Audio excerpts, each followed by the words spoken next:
नमस्कार विद्यार्थी मित्रांनो, आज सकाळपासून बऱ्याचशा पॅरेंट्स आणि विद्यार्थ्यांचे कॉल्स येत आहेत की सर MSc CET 2025 साठी ऑनलाईन फॉर्म भरायला सुरुवात झालेली आहे का?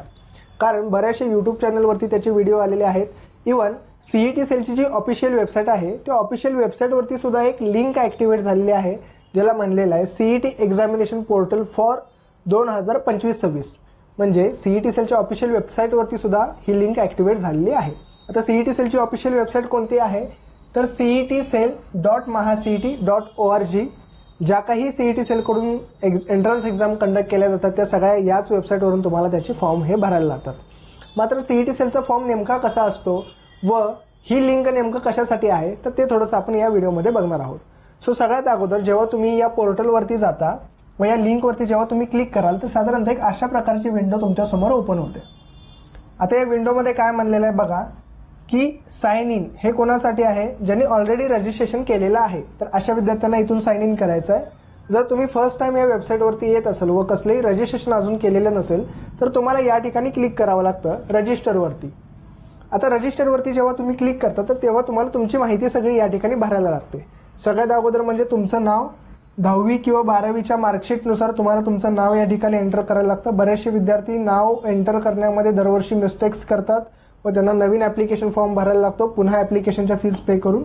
सो याची काळजी घ्यायचं की नावाचे स्पेलिंग आणि जे काही फॉर्मॅट आहे नावाचा तो बरोबर असला पाहिजे. ईमेल आय डी, जो ईमेल आय डी तुमच्याकडे इवन एंट्रन्स एक्झामचे रिझल्ट डिक्लेअर होईपर्यंत हा मेल आय डी तुमचा ॲक्टिव्ह असला पाहिजे. फॉर्म भरतेवेळी हा ईमेल आय डी तुमच्या सोबत असला पाहिजे. त्यानंतर तुम्हाला एक पासवर्ड या ठिकाणी एंटर करावा लागतो, जो प्रत्येक वेळी लॉग इन करताना तो पासवर्ड तुम्हाला माहिती असणं गरजेचं आहे. त्यानंतर तुमची जन्मतारीख आणि जन्मतारीख टाकल्यानंतर तुम्हाला इथं रजिस्टरवरती क्लिक करून हा फॉर्म सबमिट करायचा आहे. आता जेव्हा हा तुम्ही फॉर्म सबमिट करता तर त्यावेळी परत तुम्हाला या पेजवरती तुम्ही येता.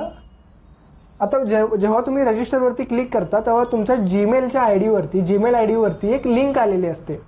त्या लिंकवरती व्हेरीफायवरती जर तुम्ही क्लिक केलं तर तुमचा फॉर्म हा सबमिट झालेला असं कन्सिडर केलं जातं व त्याच्यानंतर तुम्हाला परत इथे येऊन लॉग इन करावं लागतं. आता मेल आय डी तुम्हाला माहिती आहे की मेल आय डी तुम्ही कोणता दिला होता. पासवर्ड तुम्ही सेट केलेला असतो त्यामुळे पासवर्ड तुम्हाला माहिती आहे व साइन इन वरती तुम्हाला क्लिक करावं लागतं. आता साइन इन केल्यानंतर पुढे काय होतं तर एक नवीन विंडो तुमच्यासमोर ओपन होते.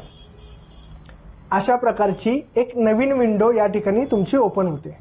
आता इथं येऊन आपल्याला काय करायचं असतं तर हा जो ऑप्शन दिसतोय प्रोफाईल, तर या प्रोफाईलवरती जावं लागतं तुम्हाला व तुमची जी काही माहिती आहे ती सगळी माहिती, आता मी ऑलरेडी इथं माहिती माझी फिलअप करून ठेवलेली आहे. आता इथं बघा मला नाव एडिट करता येत नाही, ऑलरेडी ती लॉक झालेलं आहे कारण फर्स्ट पेजवरती मी माझ्या नावाचं स्पेलिंग एंटर केलं होतं. मला मोबाईल नंबर एडिट करता येणार नाही, माझी जन्मतारीख मला परत एडिट करता येणार नाही कारण ऑलरेडी मी ती सबमिट केलेली आहे. मेल आय डी सुद्धा मला एडिट करता येणार नाही.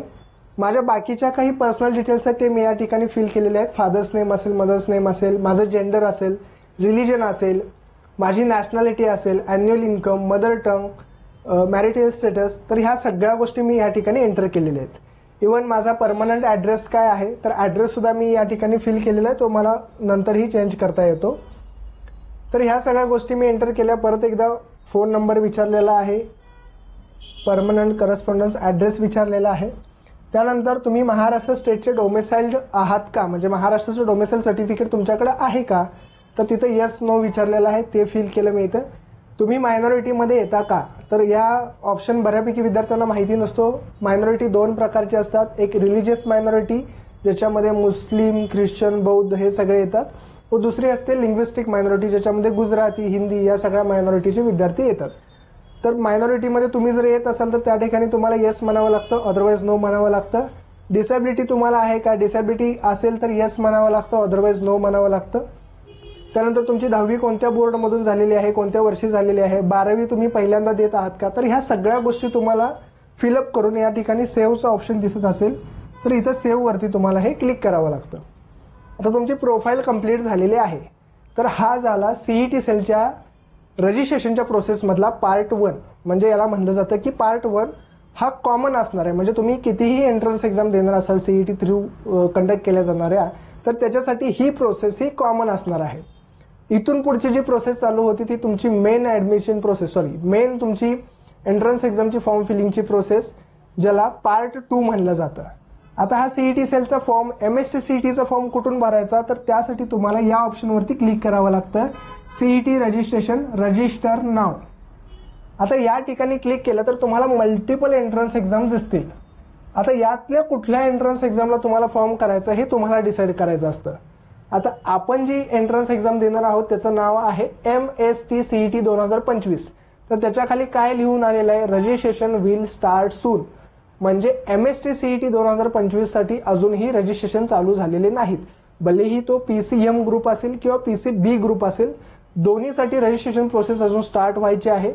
आत्ता हे रजिस्ट्रेशन नेमके कशासाठी चालू झालेत, तर इथं तुम्हाला दिसत असेल MCA CETचे रजिस्ट्रेशन चालू झालेले आहेत.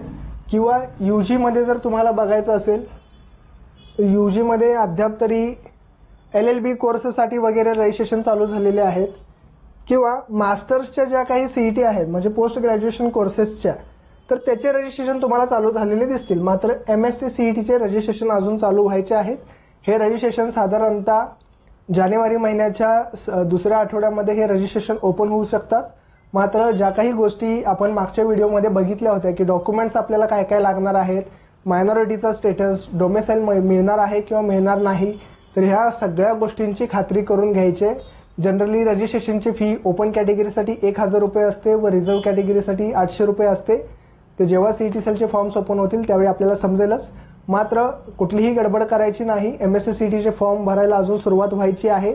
हा पार्ट 1 आणि पार्ट 2 जे काही मी सांगितलं, ज्यावेळी तुमचे CETचे फॉर्म्स ओपन होतील त्यावेळी पार्ट 1 पण तुम्ही फिल करू शकता व पार्ट 2 सुद्धा फिल करू शकता. आत्ताच काही रजिस्ट्रेशन करून ठेवण्याची गरज नाही. ज्यावेळी डेट्स डिक्लेअर होतील त्यावेळी हे रजिस्ट्रेशनची अपडेट आरामच्या काउन्सिलिंग सेंटरच्या ग्रुपवरूनही तुम्हाला मिळेलच. त्याचबरोबर ज्या ज्या विद्यार्थ्यांनी काउन्सिलिंगसाठी रजिस्ट्रेशन केलेले आहे त्यांना ऑफिसमधून कॉल सुद्धा केले जातील. सो अशाच इम्पॉर्टंट अपडेटसाठी आरएम करियर ॲडवायझरच्या यूट्यूब चॅनलला सबस्क्राईब करा व अजूनही जर व्हॉट्सअप कम्युनिटीची लिंक जॉईन केली नसेल तर डिस्क्रिप्शनमधील लिंकवरून तुम्ही व्हॉट्सअप कम्युनिटीला जॉईन होऊ शकता. थँक्यू.